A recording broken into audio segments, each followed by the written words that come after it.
On va enchaîner directement pour parler de ce phénomène, on avait taxé une tendance de mode, le retour de la diaspora au bercail. Depuis pratiquement 2020 avec la pandémie à Covid-19, on a eu une véritable affluence des acteurs de la diaspora qui sont revenus au Cameroun. Vous, personnellement, en tant que, je ne sais pas, ex-membre de la diaspora, comment est-ce que vous pouvez expliquer ce phénomène? Est-ce que, vu que vous avez dit à la vision que l'Afrique sera l'Eldorado de demain, c'est pour ça qu'il faut vite revenir au bercail pour bénéficier de sa part du gâteau? Ah ouais, c'est clair que oui, c'est une grosse tendance qui est réelle, qui est palpable. Je sais ça parce que je suis moi-même le produit de ce retour-là en fait.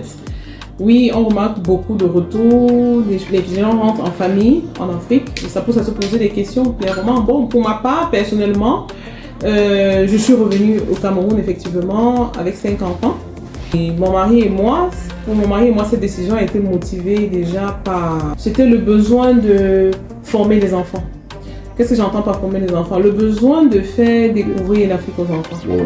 Oui, donc clairement, on avait besoin de faire en sorte qu'ils s'enracinent mieux, qu'ils se sentent plus africains en fait, qu'ils s'identifient réellement à ce continent. Parce que quand on vit à l'étranger, les enfants, quand ils naissent là-bas, on leur raconte l'Afrique.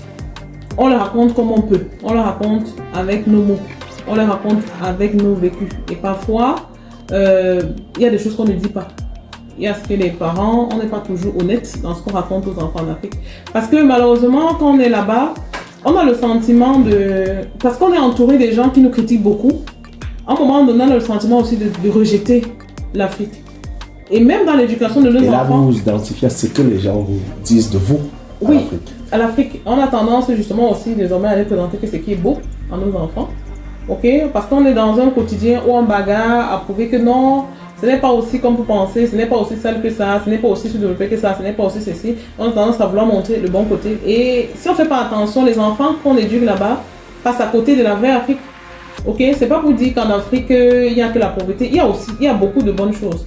Mais il faut montrer le vrai. C'est-à-dire le côté, c'est quoi être africain? Nous, c'est ça qui nous a motivés. Ça veut dire quoi être en Afrique? Ça veut dire quoi être camerounais? Au Cameroun, on vit comment? Comment est-ce que les familles fonctionnent au Cameroun?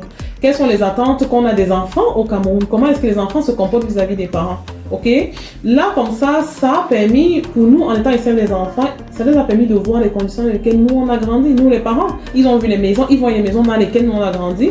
Ils visitent les écoles dans lesquelles on a grandi. Ça leur donne comme ça une idée des conditions dans lesquelles on a grandi. Parce que nous, on est arrivé à un niveau où les enfants même vous demandent pourquoi vous êtes partis du Cameroun pour venir ici. Pourquoi on n'est pas resté dans votre pays, en fait.